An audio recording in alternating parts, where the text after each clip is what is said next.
একগুচ্ছ চাবি। সলিল চৌধুরী।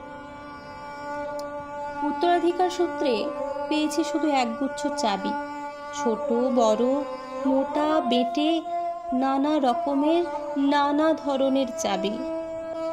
মা বললেন, যত্ন করে তুলে রেখে দে।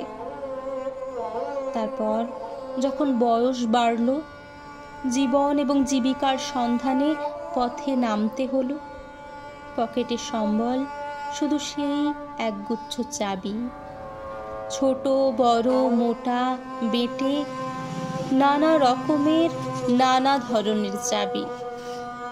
কিন্তু যেখানেই যাই সামনে দেখি প্রকাণ্ড এক দরজা, আর তাতে ঝুলছে প্রকাণ্ড এক তালা। পকেট থেকে চাবির গুচ্ছ বের করি। এ চাবি যে চাবি, ঘোরায় ফেরায়, লাগে না, খোলে না।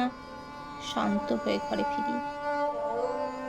মা দেখেন আর হাসেন, বলেন, ওরে, তোর বাবার হাতেও ওই চাবি দিয়ে ওই দরজাগুলো খোলেনি। শুনেছি নাকি তাঁর বাবার হাতে খুলতো। আসল কথা কি জানিস? এসব চাবি হলো সততার, সত্যের, যুক্তির, নিষ্ঠার।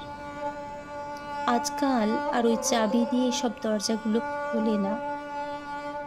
তবুও তুই ফেলে দিস না। তুইও যখন চলে যাবি, তোর সন্তানদের হাতে দিয়ে যাস এসব চাবির গুচ্ছ।